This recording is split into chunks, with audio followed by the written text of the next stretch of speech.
사랑의 아버지 하나님, 감사합니다. 저희들에게 성령을 보내주셔서 이 험한 세상 성령님과 함께 살아갈 수 있음을 감사드립니다. 이 시간 성령님 사모합니다. 이 시간 저희들의 마음속에 임재해 주시고 저희들의 무거운 마음과 상한 마음을 위로해 주시고 이 시간 성령님의 마음으로 저희들 하나 되게 하여 주시옵소서. 성령님의 마음으로 저희들이 하나님을 간구하게 도와주시고 저희들에게 그 마음을 통해서 아버지 하나님의 사랑과 아버지 하나님의 나라를 저희들이 이루어갈 수 있는 귀한 주님의 딸들로 거듭날 수 있도록 주님 인도해 주시고 축복하여 주시옵소서. 이 시간 주님의 말씀을 듣기를 원합니다. 주님, 저희들에게 지혜를 주시고 그 하나님의 말씀을 통해서 그 말씀이 저희들 안에서 살아 숨쉬고 역사할 수 있도록 저희들 삶 속에서 그 말씀대로 이루어질 수 있도록 주님 저희들의 삶을 축복하여 주시옵소서. 감사드립니다. 사랑하고 예수 그리스도의 이름으로 기도드렸습니다. 아멘. 할렐루야. 여러분 잘 오셨습니다. 날씨가 더웠다가 추웠다가 힘드시죠? 감기도 걸리시고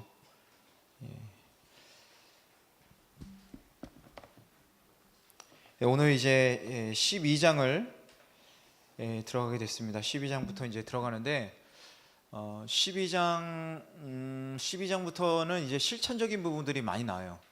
이것들을 해야 된다, 뭐 하지 말아야 된다, 이런 것들이 나옵니다. 그래서 알기도 쉽지만 그래서 제가 오늘 그냥 한 시간에 다 12장을 끝내려다가 준비를 하다 보니까 역시 바울 선생님은 저를 실망시키지 않더라고요. 아주 고생했습니다. 그래서 두 번에 나눌 수밖에 없는 상황이 벌어졌는데 내용이 너무 깊었어요, 생각보다. 그래서 초반부가 이렇게 상당히 좀 이렇게 비중한 내용들이 많이 있었기 때문에 제가 그거를 또 그냥 지나갈 수가 없어서 좀 자세하게 좀 팠습니다. 그래서 제가 다음에 또 이제 로마서를 할지 안 할지 모르지만 일단 하는 김에 좀 자세하게 넘어가면 도움이 되지 않을까 싶어서 좀 자세하게 좀 준비를 해봤습니다. 그래서 오늘 말씀을 보면 1절 2절을 먼저 좀 읽고 같이 시작하도록 하겠습니다. 1절 2절 말씀 우리 한번 같이 읽겠습니다. 시작.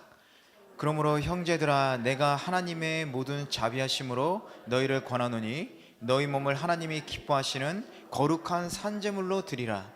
이는 너희가 드릴 영적 예배니라. 너희는 이 세대를 본받지 말고 오직 마음을 새롭게 함으로 변화를 받아 하나님의 선하시고 기뻐하시고 온전하신 뜻이 무엇인지 분별하도록 해라. 1절에서 사도 바울은요, 그러므로 형제들아, 내가 하나님의 모든 자비하심으로 너희를 권하노니 이렇게 얘기하고 있어요.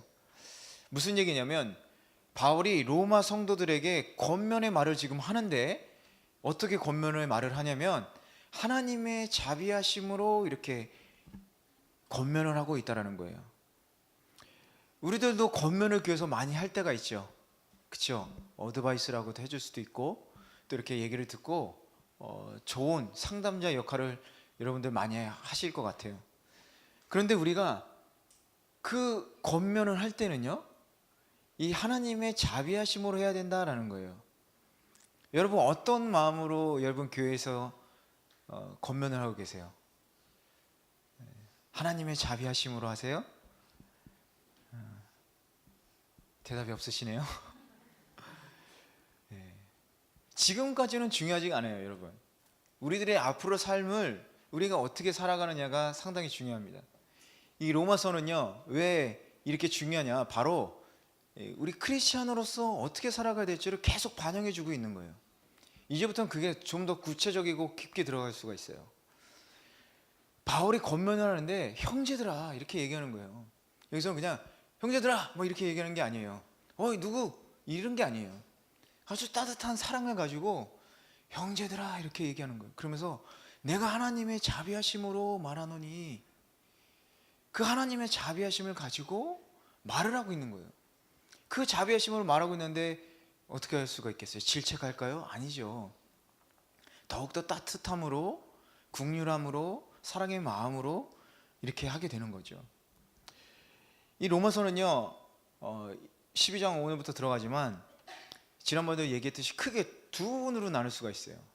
1장에서 11장까지는 교리적인 부분이 참 많아요. 교리에 대한 게 많아요.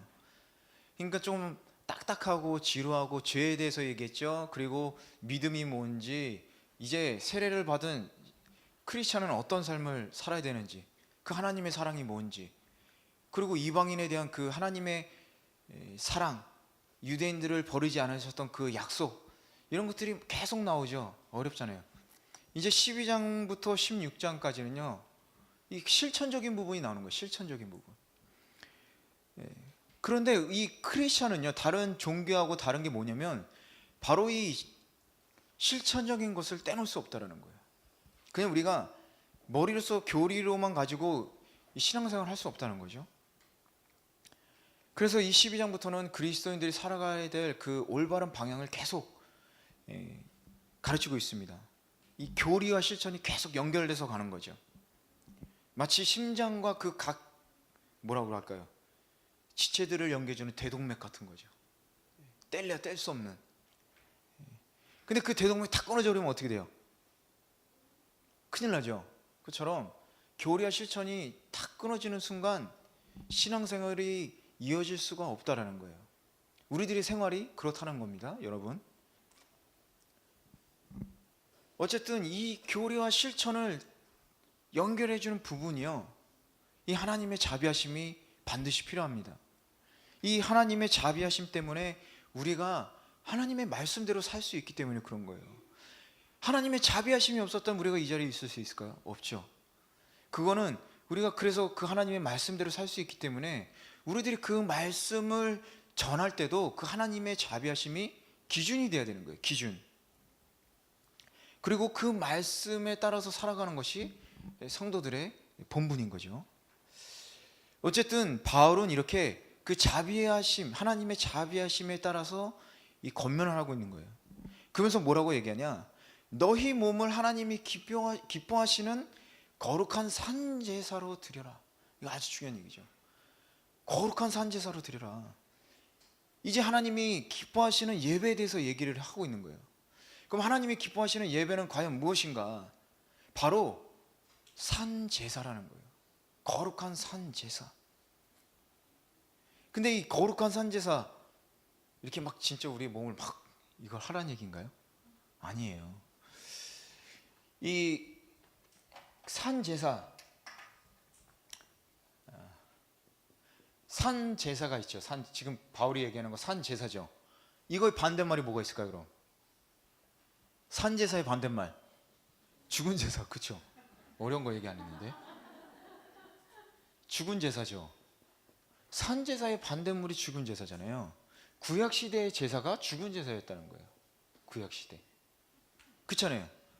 하나님께 제사를 드리는데 동물을 죽여서 드렸잖아요. 그렇죠? 죽은 제사예요. 죽은 제사. 근데 그럼 우리는 산제사니까 이대로 뭐 어떻게 되나, 그게 아니라는 거예요. 바울이 한 얘기가 뭐라고 얘기하고 있냐? 너희 몸을이라고 그랬죠. 몸을. 너희 몸을 하나님이 기뻐하시는 거룩한 산제사로 드려라. 똑같아요. 여기에 그 희생 제물 있죠. 희생 제물이 있지만 이 희생 제물 대신에 우리의 몸을 산제사로 드려야 되는 거예요. 근데 이 몸은 뭐냐? 바로 우리들의 전부, 전인격, 마음, 이런 모든 섬김, 이런 것들이 다 포함된다는 얘기예요. 이게 바로 산제사라는 얘기입니다. 더 쉽게 얘기하면 뭐냐면, 더 간단하게 얘기하면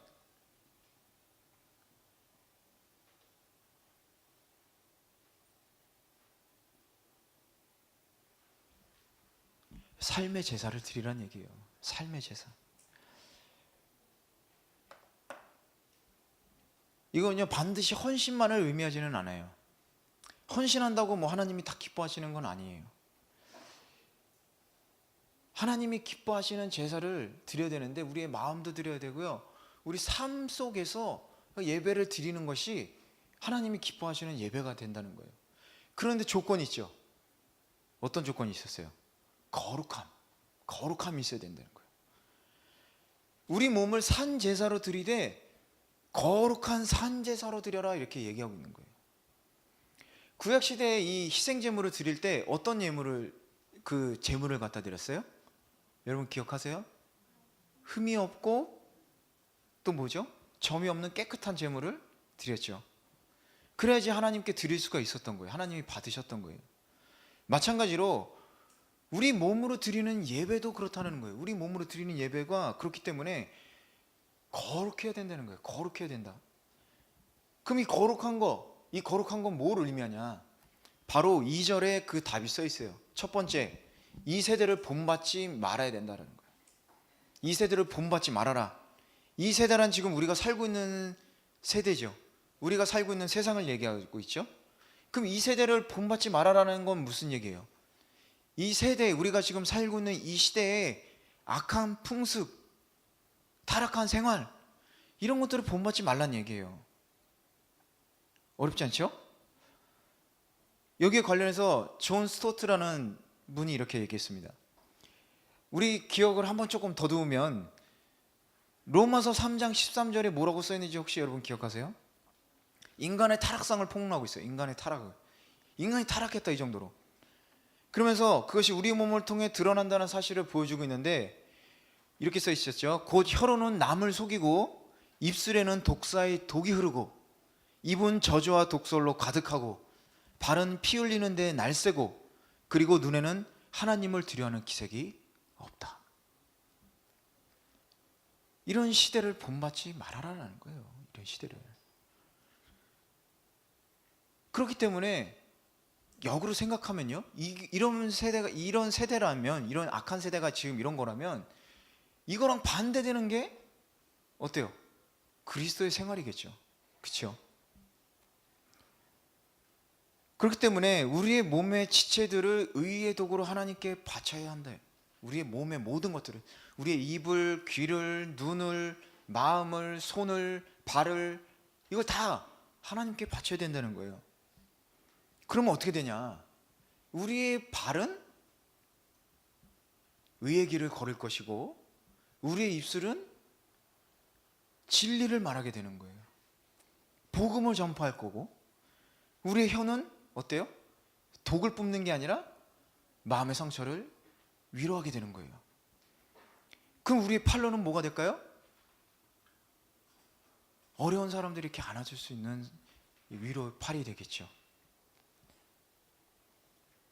또 우리의 귀는요, 그건 한숨 쉬고 어려워하는 사람들의 그 마음을 들어주는 귀가 될 수 있겠죠. 또 우리의 눈은 어떻게 될까요? 올바른 것을 바라보는 거죠. 하나님을 바라보는 거죠. 그걸 바라보면서 어떻게 될까요? 겸손하게 되는 거죠. 이게 바로 세상을, 지금 세대를 본받지 말아라라는 얘기예요. 그럼 둘째는 또 뭐가 있을까요? 2절 보면 마음을 새롭게 함으로 변화를 받아야 된다는 거예요. 마음을 새롭게. 그 세속에 타락한 그 세대에서 마음을 빼앗기지 않고 새롭게 창조된 우린 피조물이, 우린 새롭게 됐잖아요. 이제 예수님으로 인해서 새롭게 태어났잖아요. 그죠? 거듭났다잖아요. 지금 그래가 우리가 그리스도의 형상대로 변화되는 삶을 살아야 된다는 겁니다. 그 마지막 또 뭐가 있어요? 하나님의 선하시고 기뻐하시고 온전한 뜻이 무엇인지 분별해야 된다. 나의 삶이 아니라 하나님의 삶, 하나님이 기뻐하시는 삶을 살아야 된다는 거예요. 하나님이 기뻐하시는 삶을 살아야 된다는 거예요. 그렇기 때문에 하나님이 기뻐하시는 예배라는 것은 우리 몸을 제물로 하여 드리는 거룩한 산 제사라는 거예요.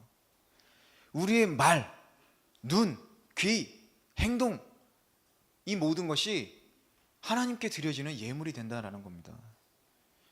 근데 이거를 주일만 와서 하는 게 아니라 매일매일 매일매일의 예배를 드리는 거죠, 우리가. 예수님께서는 그 수가성 여인에게 주신 말씀 중에 아버지께 참으로 예배하는 자들은 신령과 진정으로 예배할 때가 오나니 곧 이때라, 이렇게 얘기하셨죠. 아버지께서는 이렇게 자기에게 예배하는 자들을 찾으시느니라. 하나님은 영이시니 예배하는 자가 신령과 진정으로 예배할지니라. 우리가 신령과 진정으로 예배를 드려야 되는 겁니다. 이게 바로 산 제사와 관련이 있는 거예요. 왜냐하면 이 뒷부분에 이제 영적 예배라는 말이 또 나와요. 그건 그때 설명을 드리겠습니다. 그렇기 때문에 우리는 신령과 진정으로 예배를 드려야 돼요. 우리 마음뿐만이 아니라 행동도 그렇게 해야 된다는 거죠. 우리 저희 간사님들 중에 한 분, 누군지는 얘기 안 하는데, 목사님 저는요 8장까지밖에 안 들었어요, 강의를요, 그러더라고요. 그래서 농담이에요, 물론. 이제 저랑 얘기하다가 왜요? 그랬더니 그 다음부터는 힘들어요. 하라는 게 너무 많아요. 하라는 게 많습니다. 하지만 여러분, 그게 얼마나 가치 있는 삶인지 우리가 깨달아야죠. 자, 그러면 우리가 이제 영적 예배란 무엇인가? 영적 예배, 우리가 드릴 영적 예배라는 것이 성전들이나 이렇게 교회 건물에 제한된 게 아니에요. 영은 자유롭죠, 그렇죠? 그렇기 때문에 이런 건물, 교회에서 이렇게 딱 한정되지는 않았어요. 하나님께서 임재하시는데 예전에 구약 시대에 성전에만 임재하셨죠. 하나님의 성막에만 임재를 하셨었죠. 하지만 지금 세대는 어때요? 우리가 모여서 예배하고 하나님을 찬양하는 곳에서 어디든지 임재하시잖아요. 마태복음 18장 40절 위에 뭐라고 써 있어요? 내 이름으로 두세 사람 모인 곳에 내가 거기에 있으리라 그랬잖아요. 그게 뭐예요? 그곳에 하나님이 임재하신다는 거잖아요. 그렇기 때문에 하나님은 이제 더 이상 장소에 임재하시는 분이 아니세요. 그렇게 하나님께서 허락하신 거예요. 왜? 우리를 자주 만나고 싶으시니까. 그걸 위해서 하나님이 예수님의 십자가의 죽음을 통해서 그것조차도 이루신 거예요. 언제 어디서나 나랑 만나자, 교감하자, 얘기하자, 그런 겁니다. 그렇기 때문에 구약 시대에는 성막에서만 제사를 드렸고 예루살렘 성전에서만 제사를 드렸어요. 하지만 우리 몸 자체가 이제는 하나님께서 임재하시는 성전이 된 거예요. 할렐루야. 여러분이 그렇다는 겁니다. 여러분이 그래서 거룩한 사람들이에요. 여러분이 그 정체성을 잊어버리시면 안 돼요. 우리가 하나님의 백성이지, 난 하나님 백성이지, 하나님을 믿지, 크리스찬이지, 그거는 잘 기억하시는데 여러분의 몸과 마음이 얼마나 거룩해졌는지를 여러분이 아셔야 되는 거예요. 그래서 이 우리들의 삶이라는 게요, 그리고 예배라는 게요, 이게 구별되면 안 된다는 거예요. 구별돼서는 안 된다는 거예요. 이 성스러운 거, 이 속된 거 아시죠? 속된 거, 이런 것을 구분하는 것이 무의미하다는 거죠. 우리는 주일에 교회 안에서만 거룩한 성도가 아니라 세상에 나갔을 때도 거룩한 성도인 거예요. 제가 회심을 했을 때 교회 생활하기가 참 힘들었었어요. 교회 생활하는 게 힘들었다기보다는 이제 사회생활하기가 참 힘들었었어요. 왜냐하면 교회에 오잖아요. 그럼 너무 은혜로운 거예요. 예배도 너무 좋고 사람들하고 얘기하면 막 성경 얘기하고 얘기가 통하는 것 같고. 근데 세상 나가보면 사회생활 하든지 아무것도 그런 걸 느낄 수가 없잖아요. 그렇죠? 그러니까 그게 너무 갭이 큰 거예요. 사회생활과 이 교회 생활의 갭이 너무나도 큰 거죠. 교회 오면 너무나도 은혜스러운데 밖에 나가면 은혜롭지가 않은 거예요. 근데 그게 왜 그런지 아세요? 신앙생활을 분리하기 때문에 그래요. 교회 생활, 사회생활, 학교생활, 가정생활, 이걸 다 분리하기 시작하면 힘든 거예요. 그럴 때 이제 힘들어지는 거예요. 근데 내가 있는 곳에서 예배를 드려야지. 그럼 뭐 찬양한다고 해서 이상할 거 있어요? 없잖아요. 기도한다고 해서 이상할 거 있어요? 없죠. 내가 성경 말씀 읽는다고 해서 이상할 거 있어요? 없잖아요. 그래서 내가 옆에 사람한테 성경 얘기한다고 해서 이상할 거 있어요? 없잖아요. 분리하면 힘들어지는 거예요. 분리를 하면 안 되는 거예요. 그게 바로 우리들의 신앙생활이라는 겁니다. 그래서 우리가 드릴 영적 예배라는 것은 이 주일 예배, 공적 예배뿐만이 아니라 우리가 삶 속에서 구체적으로 행해지는 모든 것들이 예배가 된다라는 거예요. 이렇게 얘기하면 또 그럼 주일 예배 안 나와도 되겠네요. 또 이렇게 걸고 넘어지시는 분들이 있어요. 그렇지는 않죠. 주일 예배는 왜 중요합니까? 모여서 하나님을 예배드리는 거 하나님 기뻐하시잖아요. 우리가 모여야 돼요. 교회라는 그 에클레시아라는 헬라어는요, 모이다라는 뜻이에요. 모여서 교회가 된 거예요. 네.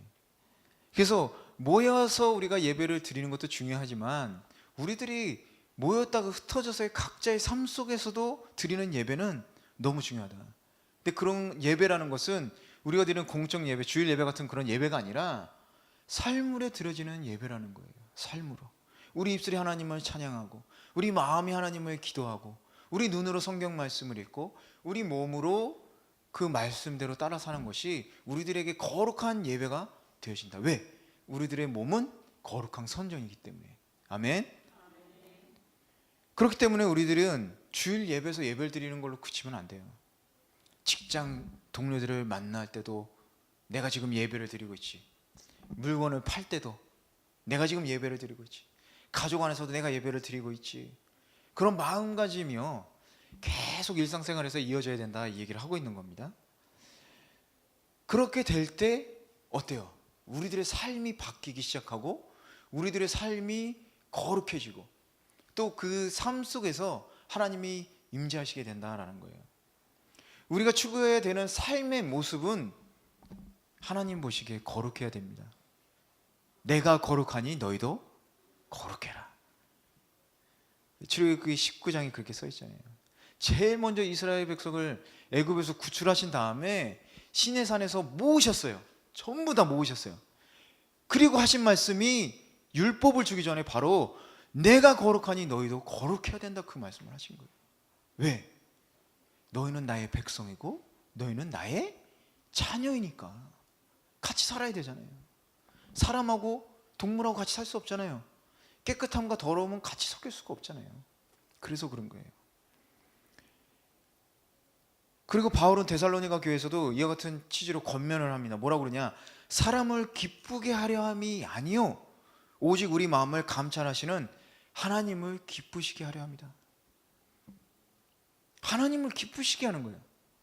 우리가 삶 속에서 이거 하나만 생각해 보면 우리들이 후회할 일이 정말 많이 생겨요.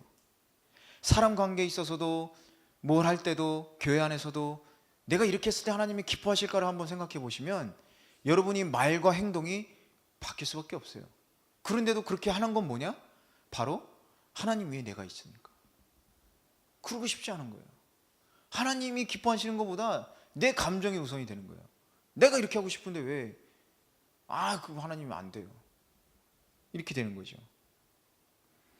그렇기 때문에 2장에서도 저희가 로마서 2장 할 때도 제가 2장 처음에 할 때 뭐라고 그랬어요? 우리들 크리스천에게도 복음이 필요하다 그랬었어요. 우리들에게도 복음이 필요한 거예요. 우리들에게도 복음이 필요한 거예요. 이 복음, 예수 그리스도의 사랑, 우리가 그걸 깨닫고 있는다면 우리가 그런 많은 감정적인 부분에서 자유롭게 될 수 있다는 거예요. 사과를 할 수 있게 되고 용서할 수 있게 되고 미워했던 마음을 사랑으로 바꿀 수 있게 되는 거예요. 그 복음으로 인해서 그렇게 된다는 겁니다. 성령님은 하나님과 원수되었던 우리의 마음을 바꾸어 주셔서 하나님을 사랑하고 섬기도록 변화시켜 주시는 분이에요. 그러려면 어떻게 해야 돼요? 그 성령님에 따라서 우리가 생활을 해야 된다는 거죠. 그렇지 않고 어떻게 우리의 힘으로 바꿀 수가 있겠어요?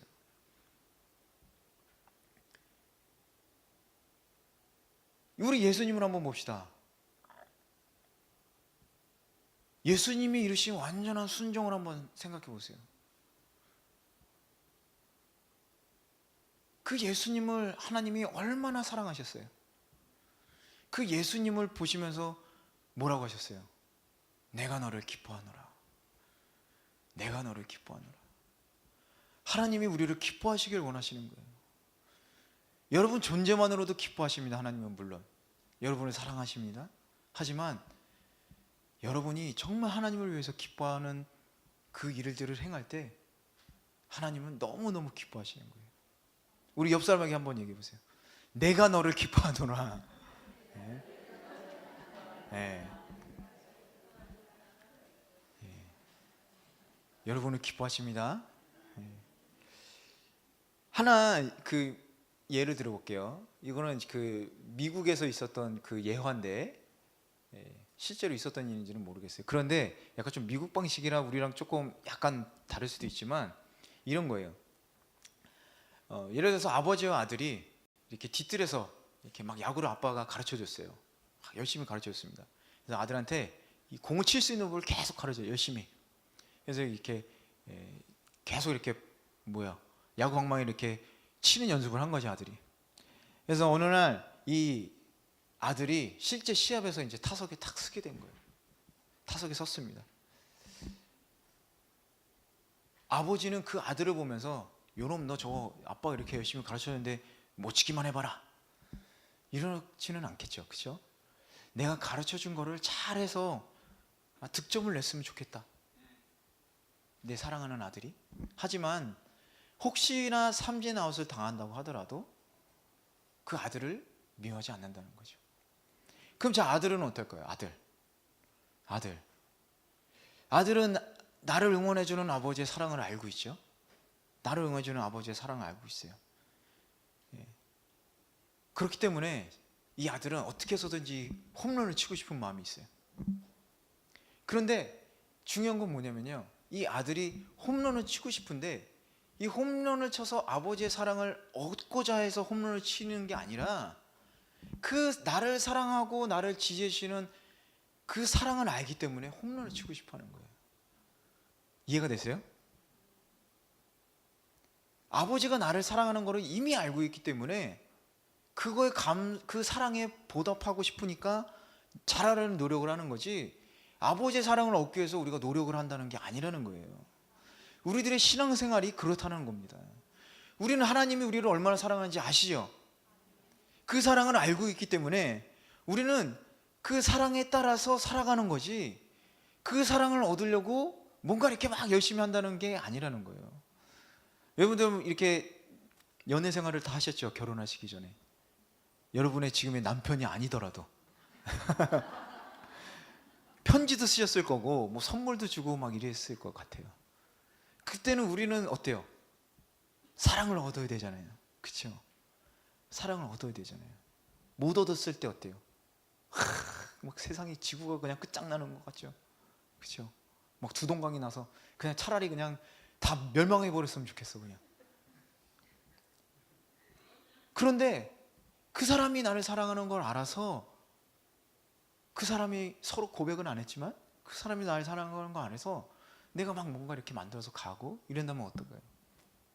계속 기쁨이 충만해지겠죠.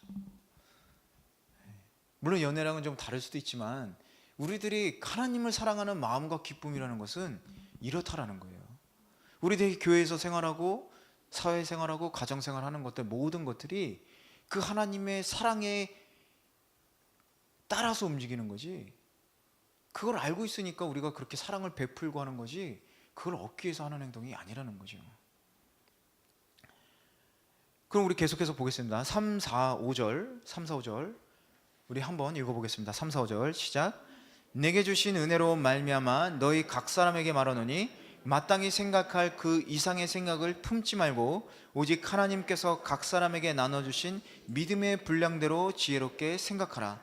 우리가 한 몸에 많은 지체를 가졌으나 모든 지체가 가진 기능을 가진 것이 아니니 이와 같이 우리 많은 사람이 그리스도 안에서 한 몸이 되어 서로 지체가 되었느니라. 하나님의 자비하심으로 변화를 받게 되면 우리 자신을 제대로 볼 수 있게 된다라는 얘기를 하고 있어요, 바울은. 너희 각 사람에게 말하노니 마땅히 생각할 그 이상의 생각을 품지 말아라. 3절에 이렇게 써있죠. 무슨 얘기예요? 마땅히 생각할 그 이상의 생각을 품지 말아라. 거만해지지 말아라. 교만해지지 말아라. 우리들에게 사실은요 되게 위험한 것들이 많이 있어요. 하나님이 제일 싫어하는 것은 교만이죠. 교만. 지난주에도 말씀드렸듯이 아담과 하와가 죄를 짓게 된 그 첫 번째 교만이 있었기 때문에 그랬죠. 뱀이 먹으면 너희가 하나님처럼 되는 거야.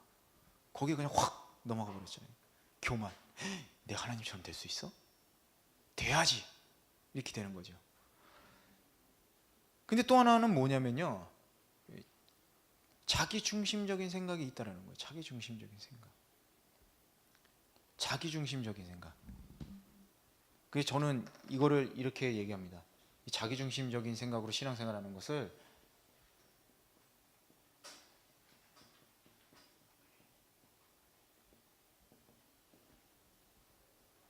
개인주의 신앙. 제가 만든 말이에요. 청년부한테도 얘기했는데 별 반응이 없었는데 똑같네요. 개인주의 신앙이라는 거예요. 여러분, 개인주의가 뭐예요? 이기주의는 남이 어떻게 되든 내가 내 마음대로 하는 거잖아요. 그렇죠? 개인주의는 뭐예요? 남한테 피해는 안 주는데 내가 하고 싶은 대로 사는 거예요. 크리스천이 이 개인주의 신앙이 있다는 거예요. 개인주의 신앙. 이게 왜 나빠요? 나쁘지는 않지만 그렇다고 해서 성경적이라고는 말할 수가 없어요. 왜냐하면 단순하게 얘기하면 이런 거예요. 나는 구원받았으니까 다른 사람은 어떻게 해도 상관없어. 그렇잖아요. 남한테 피해는 안 주잖아요. 나는 착실하게 올바르게 내 신앙을 차곡차곡 살아가니까 다른 사람은 괜찮다는 거예요. 이게 바로 개인주의 신앙인데, 이 개인주의 신앙은 뭐예요? 바로 복음을 절대로 이해하지 못했으니까 되는 거죠. 만약에 예수님이 개인주의 신앙으로 만드실 거면 한 사람만 구원하셨을 거예요. 그렇게 생각 안 하세요? 한 사람만 구원하셨겠죠. 근데 그러지 않았어요. 모든 인류를 구원하셨고, 그리고 우리가 복음을 전함으로 모든 인류가 구원을 받게 하시잖아요. 개인주의 신앙이 될 수가 없어요. 제가 로마서 3장이 아니다. 1장 할 때 사람들이 죄를 짓는 이유가 1장 18절에 써 있어요. 뭐냐? 바로 불경건 불의가 나왔죠. 하나님이 계신데 여기서 처음에 불경건, 하나님을 믿지 않고 그 말씀대로 따르지 않는 거예요. 하나님과 나와의 관계가 먼저 틀어지니까 사람들과의 관계도 안 되는 거죠. 이게 바로 불의죠. 그러니까 사람들이 악을 행하는 거죠. 하나님과 나와의 관계가 올바라야 되는 거예요. 그러면 이게 성립될까요? 하나님은 그렇게 하라고 하지 않았잖아요. 너만 잘 믿고 내 말대로 잘 따라서 살아면 돼? 그렇게 얘기 안 했어요. 복은, 은혜는 흘러서 강처럼 흘러나가는 건데 댐에 있는 저수지처럼 이렇게 멈추는 걸 하나님은 원하시지 않으시잖아요. 잘못된 거죠. 개인주의 신앙은요 완전 잘못된 겁니다. 복음을 이해하지 못해서 그래요. 분명히 그러면 뭐냐? 하나님과의 관계가 이해가 부족한 거죠. 그리고 또 불교에 이런 관점이 있잖아요. 불교는 뭐예요? 수행과 고행을 거듭해서 내가 부처가 된다, 신이 된다는 얘기잖아요. 나만 이렇게 되는 거잖아요. 어쨌든 이런 것들이 우리 인간들에게 있어서 이기심뿐만이 아니라 이 개인주의적인 것들도 문제가 될 수 있다는 겁니다. 자기중심적인 생각. 가끔 그래요. 왜 교회가 이래요? 왜 이렇게 안 해줘요? 이렇게 해야 되지 않아요? 마이크 볼륨 좀 제 거 좀 높여주세요. 낮추면 와가지고 막 뭐라고 하고. 왜 그래요? 나 중심이잖아요. 나 중심. 내 목소리가 안 들리니까 찬양 이게 소리가 안 좋잖아요. 빵 터지셨네. 진짜예요. 이거 거짓말하는 거 아니에요. 제가 얘기하는 거. 내 중심적인 거예요. 내 중심적. 그러니까 하나님한테 어떻게 해요? 하나님 막 이러면서 얘기하는 거예요. 지난번에 예배 때 간증을 들으신 분들도 있을 거고 못 들으신 분들도 있을 텐데 1대1을 끝나고서 1대1 수료하신 분이 간증을 하셨는데 이런 간증을 했었어요. 이 애들이라고 가는데 비 좀 그만왔으면 좋겠다. 비가 그냥 이렇게 조금 오는 것도 아니고 막 쏟아지는 거예요. 막 화가 일어나는, 막 짜증이 나고. 근데 가만히 생각해 보니까 하나님이 내시는 비인데 분명히 이 비가 필요한 사람들이 있겠구나 했더니 마음이 너무 이게 위안이 되더라는 거예요. 이게 자기 중심적인 생각에서 벗어나니까 어때요? 마음이 평안해지는 거예요.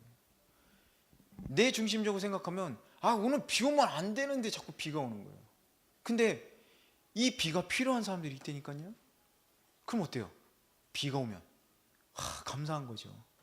이거 누군가가 이 비 때문에 살아가는구나. 우리가 이렇게 생각을 바꿔야 돼요. 우리 시야를 나 중심이 아니라 점점 이렇게 바깥쪽으로 이렇게 봐야 되는 거예요. 나만 보니까 어때요? 짜증이 나는 거예요. 짜증이. C.S. 루이스는 이렇게 얘기했습니다. 그리스도인을 제외하고서 어느 누구도 자신이 잘난 체하고 으스댄다고 인정하는 법을 본 적이 없다.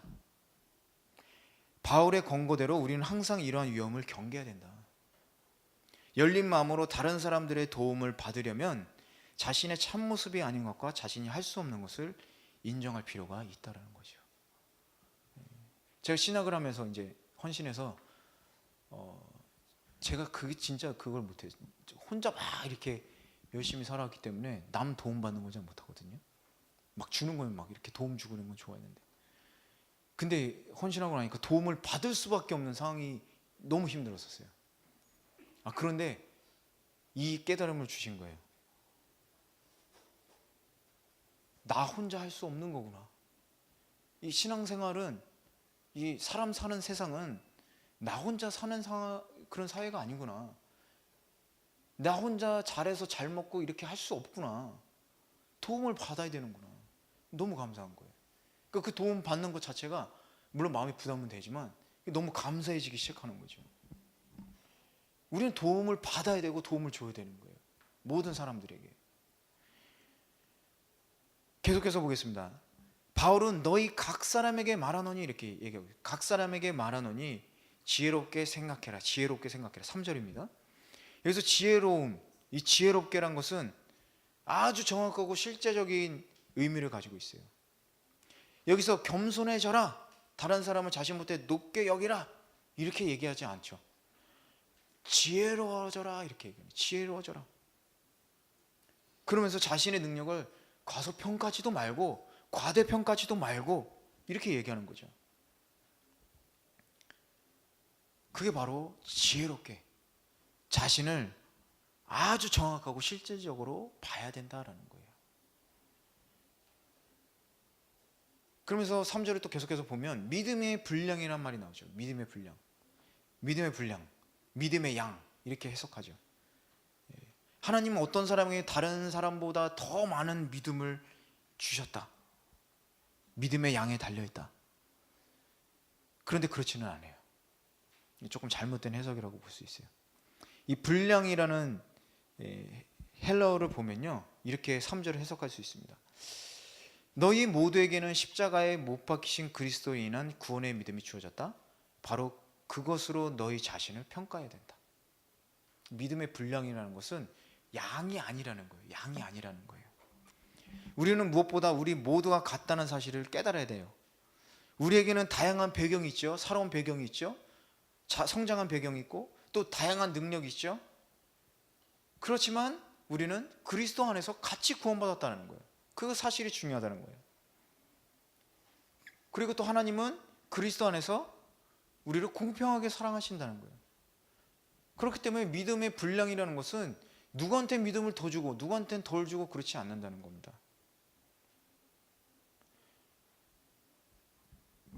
자, 그러면 계속해서 보면 이 믿음의 분량대로 우리가 자신을 판단해야 될 필요가 있어요. 그래서 이 첫 번째 분량은요, 우리가 믿는 복음으로 우리를 판단해야 된다. 그 두 번째는 우리는 그리스도의 몸 안에서 각자 독특한 은사, 능력이 있죠. 우리는 다 다르다는 것을 인정을 해야 된다는 거예요. 인정을 해야 된다는 거예요. 아니 내가 있으니까 너도 해야 되고, 난 이러는데 너는 왜 안 그러고, 이런 게 아니라는 거예요. 다 다르다는 거예요. 여러분 여기 리더분들이 많죠. 순장님들도 계시고 많이 계실 텐데, 리더십에서 중요한 건 뭐냐면요, 그냥 사람으로 보는 거예요. 저 사람이, 그러니까 이런 거예요. 예를 들어서 나는 이만큼 하는데 저 친구는 이만큼밖에 못해. 그러면요 거기서부터 이 갈등이 시작되는 거예요. 리더는요 어떤 갈등이 시작되냐면, 이만큼 해줘야 되는 거 아니야? 이렇게 되는 거예요. 근데 그렇지가 않다라는 거예요. 훌륭한 리더십은 저 사람은 저 사람, 이 사람은 이 사람, 사람으로 보는, 실수할 수도 있고 잘할 수도 있고 이렇게 바라봐야 되네. 그 기본, 제일 기본이에요. 하물며 우리 크리스천은 사람들을 그렇게 바라봐야 된다는 거예요. 각양각색으로 바라보고 나와 다름을 인정하고, 나는 되지만 이 사람은 못할 수도 있다. 그걸 우리가 인정을 해야 된다라는 거죠. 그래서 에베소에서 보면 바울은 구원받은 모든 사람이 이렇게 얘기하고 있습니다.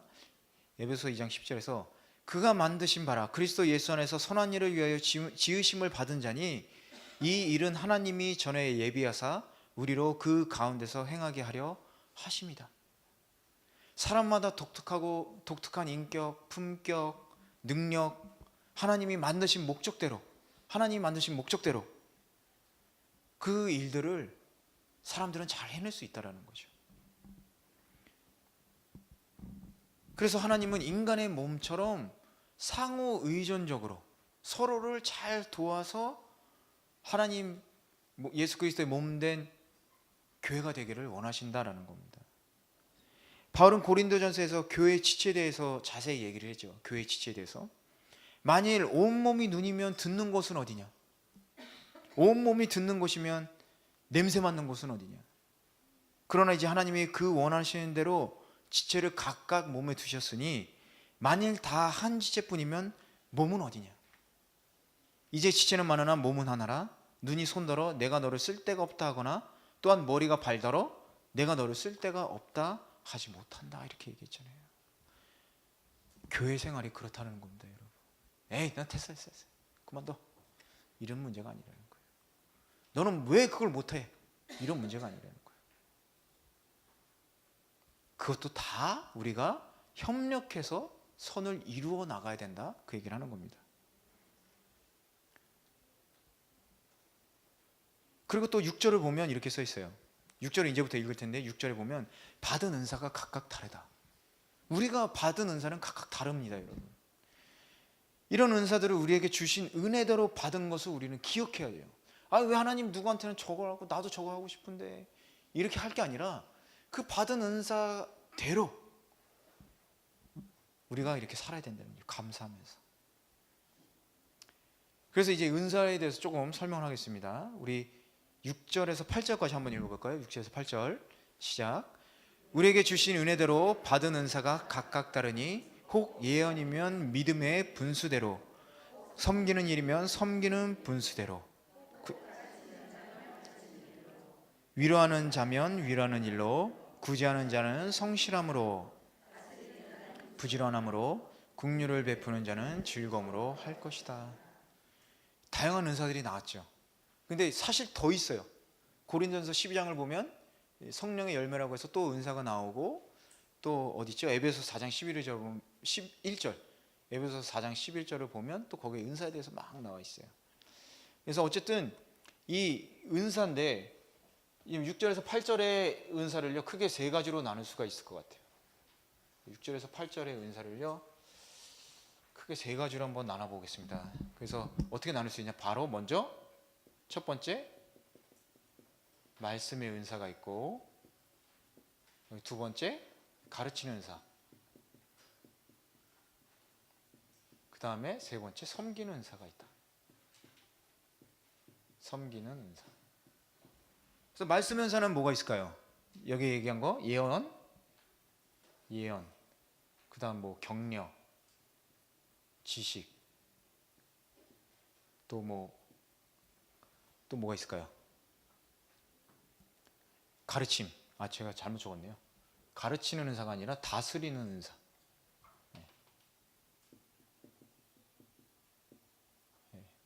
여기 가르치는 것도 들어가겠죠, 말씀이니까. 그럼 다스리는 은사는 뭐가 있을까요? 뭐 행정적인 거나 뭐 지혜로운 부분들 이렇게 생각할 수 있겠죠. 잘 이렇게 다스려야 되니까 이렇게 운영될 수 있게 돼야 되니까. 그럼 섬김은 뭐가 있을까요? 뭐 나눔이나 뭐 접대나 뭐 국률이나 뭐 이런 것들도 섬김 은사로 들어갈 수 있겠죠.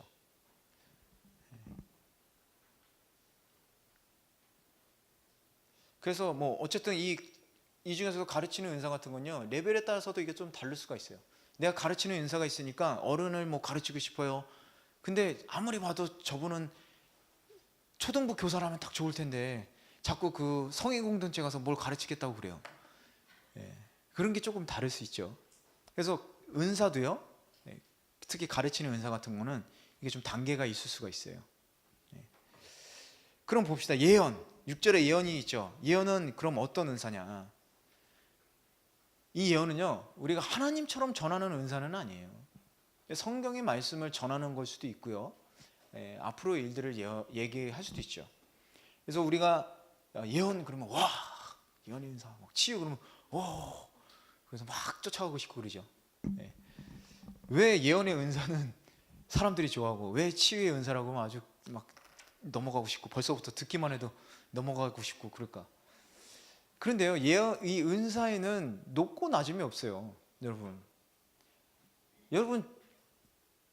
다 은사 있으시잖아요. 방언의 은사 있으시잖아요.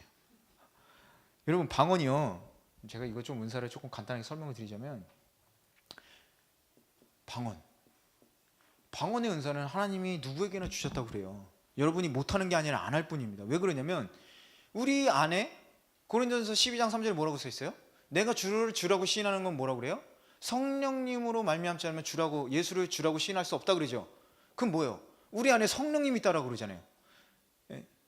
아닌가? 그러면 고린도전서 13장을 보면 뭐라고 써 있어요? 고린도전서 13장 1절에 내가 사람의 말과 천사의 말로, 천사의 말 뭐예요? 방언이잖아요. 우리 안에 성령님 있으면 천사의 말 할 수 있어요, 없어요? 있잖아요. 이게 방언이잖아요. 누구나 할 수 있습니다. 누구나 할 수 있어요. 안 할 뿐이죠. 그걸 이제 뭐 목사님들이 이렇게 안수해서 기도도 하고 그러지만 그거는 도움을 주는 거지, 목사님이 안수해가지고 방언 받고 그러는 건 아니에요. 예언. 그래서 예언은 뭐 예언이랑 여러분 대언이랑 또 헷갈리죠. 대언은 뭐예요? 대언. 대신 전달하는 거잖아요. 방언을 대언하잖아요. 그 통변이라고도 하고. 근데 그건 조금 달라요, 예언이랑. 왜 그런지 아세요? 예언의 은사는 왜 이렇게 얘기하냐면요, 여러분이 좀 구별을 하셔야 돼요. 예언은요,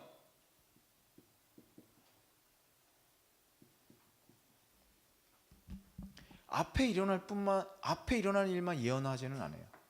예언 은사는요, 과거 일도 얘기할 때가 있어요. 그게 좀 달라요. 대언은 대언하는 거지만 예언은 직접 이렇게 들어서 얘기하는 걸 수도 있어요. 그리고 하지만 여기서 문제는 뭐냐면 바울이 이렇게 뭔가 이렇게 계시적인 예언을 얘기하는 건 아니라는 거예요. 계시적인 예언을 지금 예언하는 게 아니라 이 성경 말씀을 전하는 것, 이거에 대한 예언으로 지금 많은 학자들이 얘기를 하고 있습니다. 믿음의 분수대로 예언하라 그러잖아요. 그죠? 믿음의 분수대로, 이건 뭐냐면요, 원어대로 해석을 하면, 헬라어대로 해석을 하면요, 믿음의 분수대로라는 것은 믿음의 분량대로, 믿음과 일치되게 예언하라 이거예요. 그러니까 믿음에 일치되게 예언하라는 얘기는 뭐예요? 믿음의 일치대로 예언. 예언은 믿음의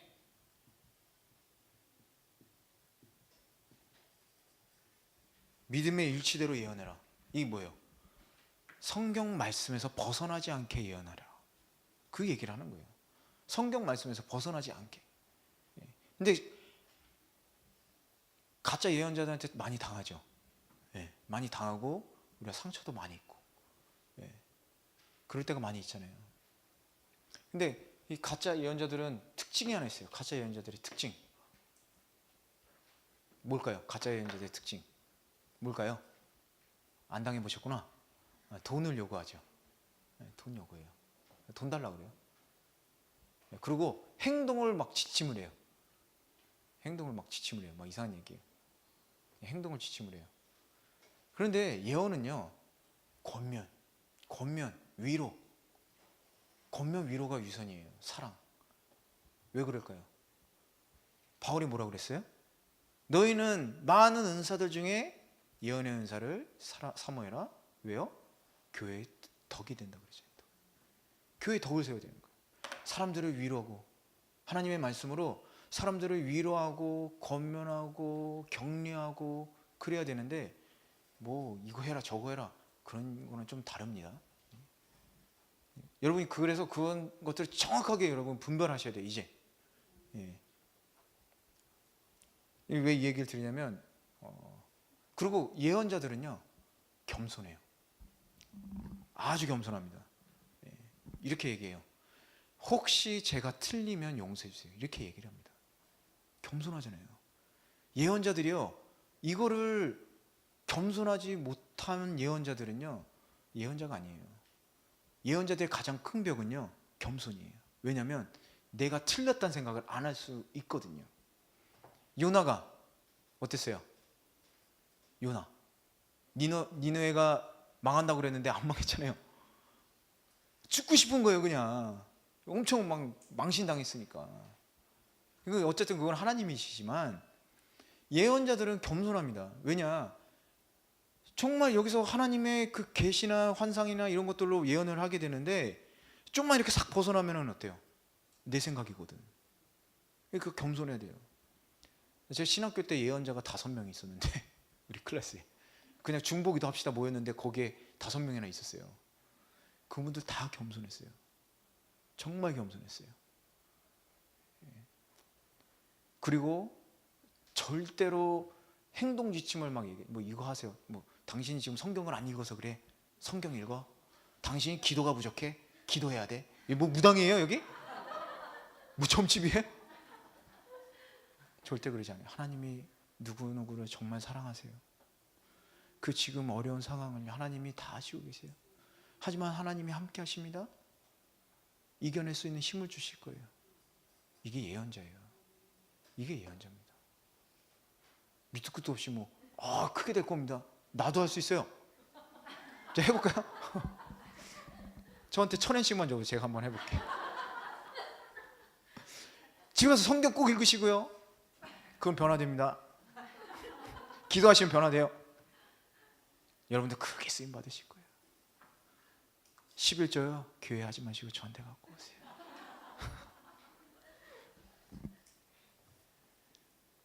믿음의 분수대로 예언하시기 바랍니다. 믿음과 일치되게 해야 되는 거예요. 성경에 어디 써 있어요? 성경에 그런 게.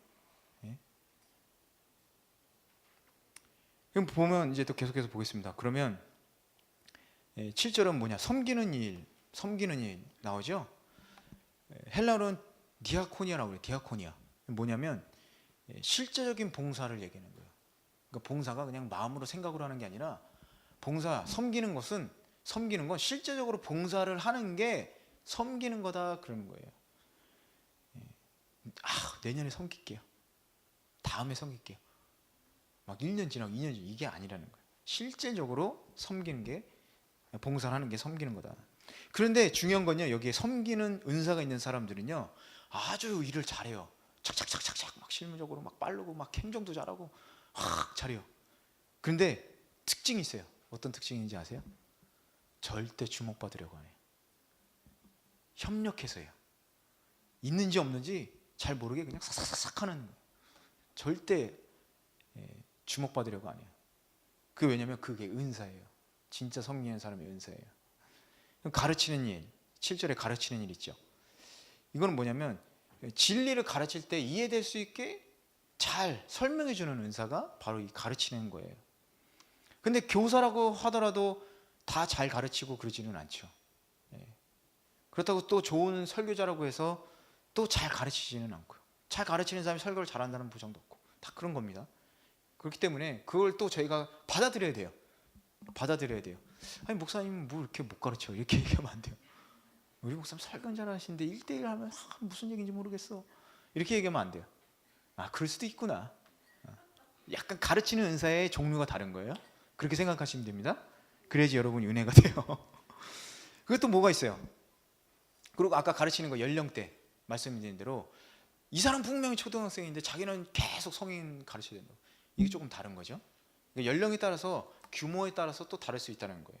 어떤 분은 스몰 그룹은 잘 하시는데 한 20명 정도 딱 모아놓고 하면은 막 못해. 한 3, 4명, 5명까지는 잘 하시는데 그런 것도 그 조금씩 다른 겁니다. 예. 또 위로하는 거 8절에 위로하는 거. 이 위로하는 일은 헬라로 보면요 파라칼레오라고 하는데 무슨 뜻이냐면요 나란히 오다라는 뜻이 나란히 위로한다는 건요 나란히 가는 거예요. 나란히 막 이렇게 위로한다고 막 끌고 가는 게 아니라니까요. 우리 많이 하는 게 그거잖아요. 아 기도 좀 해봐 그러면서 좀 뭐 저기 금요일날 가자 뭐 예배 가자 좋은 취지로 하는데 이렇게 끌고 가는 게 아니라니까요. 아니고 나는 안 하면서 너 이거 안 해서 그래 막 푸시하고 그러는 게 아니라니까요. 위로가 그냥 같이 나오는 거. 이게 위로한다는 거예요. 우리 같이 교회 가보자. 이렇게 우리 같이 지금 같이 기도하자. 우리 같이 밥 먹자. 같이 나란히 나가는. 그것도 뭐가 있냐면 이 카운셀링 같은 거. 이렇게 좀 잘 들어주시는 분 있어요. 아 그래. 근데 뭐 들어주면서 이렇게 하는 게 아니라 들어주면서 공감을 잘 하시는 분. 공감을 잘해줘. 아 그랬구나. 어떻겠어. 힘들었겠네. 잘했겠네. 이런 분들은 위로하는 은사가 있는 거죠. 근데 자꾸 들어주면서 아 그러니까 그렇게 하지 말라고 그랬잖아. 이런 분들은 위로하지 마세요. 위로하지 마세요. 위로하시면 안 됩니다. 그럼 구제는 뭘까요? 구제는요 근데요 뭔가 이렇게 다 주는 것 같잖아요. 근데 그렇지 않아요. 과하지 않아요.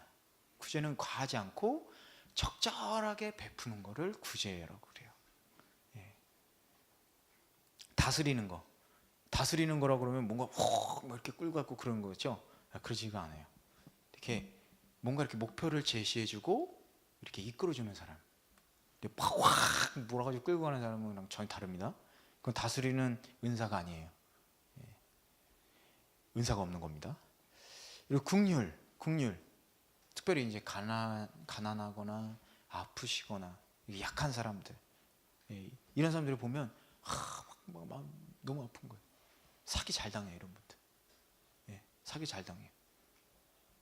그리고 이제 길 가는 사람 보면은 이렇게 뭐 홈레스나 보면 그냥 못 가.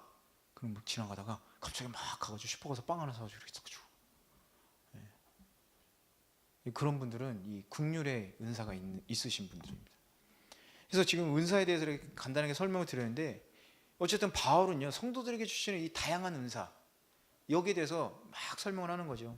사람마다 재능도 다르고 기질도 다르고 개성도 다르고 그렇게 맞춰서 하나님이 다 은사를 주신다는 거예요. 하나님의 뜻에 따라서 하나님의 목적에 따라서 은사를 주시는 거예요. 하지만 특별히 따로 주시는 은사도 있죠. 하나님이 특별히 주시는 은사도 있어요. 그거는 정말 열심히 간구해서 주실 때도 있고 아니면 하나님의 정말로 목적을 위해서 주시는 거지 나의 목적으로 받는 경우는 그렇게 사실은 많지는 않은 것 같아요. 하지만 이렇게 바울이 얘기하는 이 많은 은사들 중에서 중요한 건 뭐냐면 아까도 말씀드렸듯이 우리가 어떻게 은사를 주셨는가 왜 나한테 이걸 주셨는가가 아니라 어떻게 사용하느냐가 중요한 거예요. 어떻게 나한테 치유의 은사가 있다 뭐 예언의 은사가 있다 그걸 갖고 있는 게 중요한 게 아니라 어떻게 사용하느냐가 중요한 거예요. 왜? 말씀드린 대로 덕을 세우기 위해서요. 하나님이 우리들에게 은사를 주신 거는 모든 사람들을 권면하고 돕고 덕을 세우기 위해서 주신 겁니다. 그걸 왜 쓰기 시작하면요 그건 은사가 아니에요. 그래서 그 은사를 어떻게 쓰느냐 사람들을 위해서 쓰느냐 나 자신의 명예를 위해서 쓰느냐 거기에 따라서 은사가 크게 달라질 겁니다. 결국엔 최종 목적은 뭐냐? 하나님의 선한 뜻을 이루는 데 목적이 있다. 그 얘기예요. 여러분, 이 본문에 나오는 은사들 외에도 고린도전서 12장에도 은사가 나오고 아까 에베소서 4장 11절에도 은사가 나온다고 그랬죠. 이것들을 한번 여러분 자세히 한번 보시기 바래요. 나한테 어떤 은사가 있을까? 그리고 아직 내가 발견을 못했다면 나한테 어떤 은사를 하나님이 주셨을까를 여러분 기도하시면서 한번 이렇게 발견할 수 있으면 좋을 것 같아요. 에베소 4장 12절에 이렇게 써 있어요. 은사를 주신 목적, 이는 성도를 온전케 하며, 우리 한번 읽어볼까요? 같이 읽겠습니다. 이는 성도를 온전케 하여 봉사의 일을 하게 하며 그리스도의 몸을 세우려 하심이라. 봉사의 일을 하게 하고 성도를 온전케, 나 먼저 은사를 주심으로 나를 온전케 하고 섬기게, 봉사를 하고 섬기게 하고 그리스도의 몸을 세우게 하신다. 이게 바로 목적이 있다라는 거죠. 쉽게 얘기하면 그냥 공적인 유익을 위해서다, 이렇게 생각하시면 되는 거예요. 그래서 여러분, 은사에 대해서 여러분 깊게 기도하시고 자기의 은사를 개발하셔야 돼요. 은사는 쓰면 쓸수록 계속 발전돼요. 방언으로 기도하면 기도할수록 계속 방언도 바뀌게 되고 또 깊어지는 겁니다. 그래서 여러분, 자기 진단을 해보셔야 돼요. 자기 진단. 지혜롭게 생각하라 그랬죠. 지혜롭게 생각하는 건 뭐라고 그랬어요? 정확하게 판단하는 거, 정확하게 이해하는 거예요. 나 자신에 대해서. 그러니까 나 자신이 이렇게 한번 생각해 보세요. 내 마음을 보면서, 나의 감정 상태를 보면서 나에게 어떤 은사가 있지? 내가 어떤 봉사를 할 때 즐겁지? 어떤 봉사를 할 때 기쁘지? 어떤 종류를 섬길 때 나에게 정말 마음이 이렇게 이거 하고 싶은데 이런 끌림이 있지? 그리고 하고 나면 어떨 때 이렇게 만족스럽지? 이런 것들을 여러분 한번 알아보시면 돼요.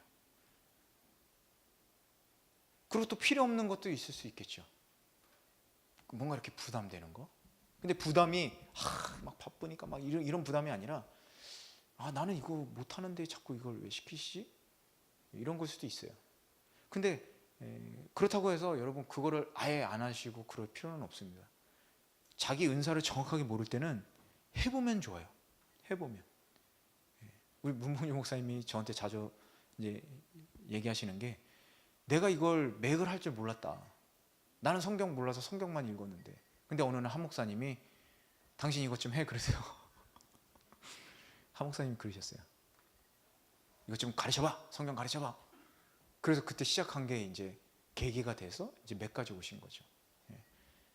그러면서 나도 그랬으니까 너도 강의 좀 해봐. 그래서 로마서 시작한 거. 너무 부담됐어요. 제가 매주 스트레스인데. 하지만 나에게도 뭔가 있지 않을까?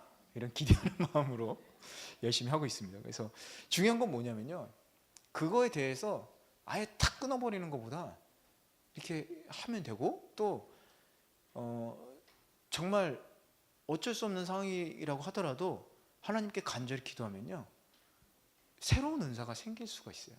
여러분, 이것도 중요한 거예요. 새로운 은사가 생길 수 있다는 거예요. 잘하는 걸 하면 당연히 그게 계속 개발되잖아요. 근데 못하더라도 정말 하나님의 목적과 뜻을 위해서 섬기게 되면요, 새로운 은사가 생길 수도 있다는 거예요. 그리고 또 뭐냐? 경험. 은사가 있으면 써야 되는 거예요. 은사가 있으면 써야 됩니다. 그렇기 때문에 방금도 말씀드렸듯이 잘 모르겠으면 많은 걸 해보세요. 그 중에서 딱 걸리는 걸 알게 될 거예요. 또 뭐가 있냐? 은사에 대해서 공부를 해야 됩니다. 우리 성경을 펴서 이런 은사가 이런 건가 저런 건가 이런 거에 대해서 계속 공부를 할 필요가 있어요. 그래서 여러분들이 어떤 은사를 가지고 있는지, 나중에 혹시 시간 되면 제가 그 시트를 갖고 있는지 모르겠는데 은사 발견하는 그 질문 같은 게 좀 간단한 게 있어요. 나중에 시간 되면 한번 해보면 좋을 것 같아요. 그래서 한번 그런 것도 있으니까요. 그래서 한번 자신의 은사를 먼저 파악하고 개발하는 것이 중요하다. 왜? 우리는 크리스천으로서 하나님의 선한 뜻을 세우기 위해서, 교회의 덕을 세우기 위해서 필요하다라는 거죠. 그럼 마지막 우리 9절만 보고 마치도록 하겠습니다. 우리 9절까지만 할게요. 이렇게 은사에 대해서 얘기하면서 뭐냐? 바로 9절에 한번 읽겠습니다. 사랑에는 거짓이 없나니 악을 미워하고 선에 속하라. 그러니까 이렇게 막 우리가 크리스천으로서 이제 살아가야 되는데 바울은 이렇게 얘기하는 거예요. 우리가 먼저 하나님의 산 제사, 우리가 삶을 통해서 하나님께 예배를 드려야 되고, 그리고 그 은사들, 하나님이 각자에게 주신 은사를 가지고 살아가야 된다는 거예요. 그것도 영적 예배에 들어가기 때문에 그렇습니다. 그 다음에 얘기하는 게 뭐냐? 바로 이 모든 것들을 이루기 위해서는 사랑이 필요하다는 거예요. 사랑이. 고린도전서 13장에도 그러죠. 내가 사람의 말과 천사의 말로 방언으로 기도하더라도 사랑이 없으면 우리는 꽹과려갖고. 모든 것은 기본은요, 은사의 기본도 우리들의 예배, 삶, 모든 것의 기본이 사랑이 돼야 된다는 거예요. 그래서 9절에 보면 세 가지 명령이 나오는데 뭐냐? 첫 번째, 9절에 이렇게 써있어요. 사랑에는 거짓이 없나니 악을 미워하고 선에 속해라. 세 가지 명령이 나오는데, 첫 번째는 우리는 진실한 마음으로 사랑을 해야 돼요. 거짓 없이 진실한 마음으로. 이 진실한 마음이라는 것은 위선적이지 않은 걸 뜻하는 거예요. 위선적인 게 아니라 사람과 사람 관계에서 위선적인 게 아니라 진실해야 된다는 거예요. 그리고 진실하게 사랑을 하고 관계를 맺어야 된다는 거예요. 우리가 하나님하고 위선적인 관계로 관계를 맺으면 사람들과의 관계가 다 그렇게 된다니까요. 하나님을 사랑한다고 하면서 하나님 말씀에 순종하지 않는 게 그게 진정한 사랑인가요? 아니죠. 그런 사람들은 바로 사람 관계에서도 그렇게 된다니까요. 그리고 또 뭐가 있을까요? 두 번째, 사랑은 부정적으로 악을 미워합니다. 사랑은요, 악을 싫어할 수밖에 없어요. 선한 것과 악한 것, 거룩한 것과 더러운 것이 섞일 수 없듯이 사랑은요, 악한 것을 미워하게 됩니다. 그래서 선에 속하는 거예요. 선에 속하는 거. 미워한다는 건요, 완전히 그냥 이렇게 되는 건데, 속하다 뭐냐면 이렇게 탁 붙어 있다는 거예요. 붙어. 사랑은 선에 속한다. 선에 이렇게 탁 붙어 있다는 거예요. 그 의미를 얘기하는 겁니다. 하지만 우리의 인간들 사랑은, 사랑이라는 것은 한계가 있잖아요. 그죠? 한계가 있습니다. 위선적이 될 수도 있고, 또 어떨 때는 악을 미워하기보다 선을 미워할 때도 있고, 우리들의 사랑의 한계일 수도 있어요. 하지만 그렇기 때문에 우리들에게 예수님의 사랑이 필요한 겁니다. 복음이 필요한 거예요. 참된 사랑은 진리를 중요하게 생각한다. 사랑하는 사람의 죄와 맞서기를 두려워하지 않는 거죠. 사랑하면요, 인간들의 사랑은 한계가 있다고 지금 말씀드렸듯이, 사랑하는 사람을 위해서 막 가끔 영화도 보지만 막 이렇게 도둑질도 하고 막, 그죠? 이런 그런 것들 할 수 있잖아요. 사랑을 위해서, 오직 사랑으로. 그런데 우리가 거기에 이렇게 넘어가면 안 돼요. 세상은요, 악을 선처럼 포장하고 죄를 사랑처럼 포장하고 그러거든요. 그 포장에 우리는 눈을 팔리면 안 돼요. 뚜껑을 열어봐야 됩니다. 반드시 이 속에 뭐가 들었는지. 그렇기 때문에 진정한 사랑이라는 것은 도덕적인 원칙을 무시하거나 그러지는 않아요. 대부분이. 뭐 사랑해서 뭐 헤어지기 싫어서 뭐 확 좀 이상하지 않아요? 그죠? 그래서 어쨌든 이 저희들에게 복음이 그래서 필요하다. 사랑을, 진정한 우리가 사랑을 해야 된다. 위선적인 사랑이 아니라 정말 선한 것을 사랑하는 그 사랑이 필요하다. 그러기 위해서는 우리가 예수님을 사랑하는 마음이 계속해서 이 안에 있어야 되는 거예요. 그래야지만 예수님의 그 희생한 사랑, 우리를 너무나도 사랑해서 그 십자가에서 희생하신 사랑을 우리가 기억할 때, 우리가 다시 한번 악을 미워하고, 악을 미워한다는 그걸 행하지 않는 거죠. 악을 탁 떨치는 거예요. 그리고 또 어때요? 혹시 악을 행하더라도 회개할 수 있게 되는 거예요. 회개할 수 있게 돼요. 그러면 어떻게 되냐? 우리의 마음이 점점 따뜻해지기 시작합니다. 따뜻한 사랑으로. 어떻게 이게 가능해요? 우리 안에 성령님이 계시니까 가능한 거죠.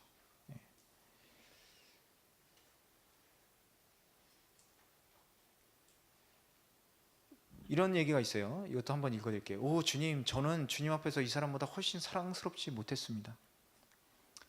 기도인 것 같아요. 그럼에도 주님은 저를 위해 고통당하시고 죽으셔서 제게 생명을 주셨습니다.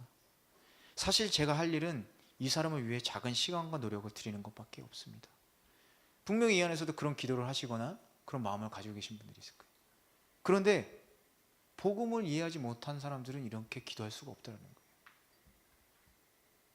일반적인 도덕성이나 그런 뭔가 사람들과 친밀함만으로는 이런 기도가 나올 수 없는 거죠. 그래서 결론을 얘기하면 오늘 9절까지만 하겠지만, 우리가 정말로 혹시나 미워하는 사람이 있더라도, 혹시나 미워하거나 좋아하지 않는 사람이 있더라도 정말 주님의 사랑을 떠올리면서 우리가 회개하면서 나아가면요, 그 사람하고도 좋은 관계를 맺게 될 수 있다는 거예요. 그리고 또 그 사람을 위해서 방금 같은 그런 기도를 하는 거예요. 작은 기도, 그 기도를 하는 겁니다. 제가 정말 저도 뭐 사람이기 때문에 좋은 관계를 맺기가 참 어려울 때가 많이 있어요. 그런데 하나님 앞에서 이렇게 기도를 하면 하나님이 그 기도를 이렇게 바꾸시는 거예요. 나는 너무 싫고, 나는 너무 짜증나고, 나는 맞는데, 근데요, 하나님은 그걸 원하시지가 않아요. 내가 지금 그걸 얘기하는 게 아니라 계속 그 사람을 위해서 결국에는 기도를 하게 만드시는 거예요. 근데요, 제가 그렇게 해서 기도해서 잘 된 사람이 몇 명 있어요. 근데요, 제가 뭐 맨날 막 이렇게 기도한 게 아니라 정말 한두 번 진심으로 하나님이 그 마음을 주셔서 진심으로 그분을 위해서 축복 기도를 했어요. 잘 돼서 가시더라고요. 잘 돼서 가시는 거예요. 잘 되시더라고요. 그래서 저는 이제 그 모습을 보면서 내 기도 한 번이 이렇게 크구나, 이 생각을 하는 거죠. 저는 정말 그렇게 믿고 있습니다. 여러분, 우리의 작은 기도지만 우리가 진심 어린 마음으로 하나님의 사랑을 가지고 딱 한 번 기도하면요, 우리가 100번 기도한 것보다 그 한 번의 기도가 큰 거예요. 여러분, 사랑을 가지고 기도하시기 바랍니다. 기도하고 마치겠습니다. 좋으신 하나님, 감사합니다.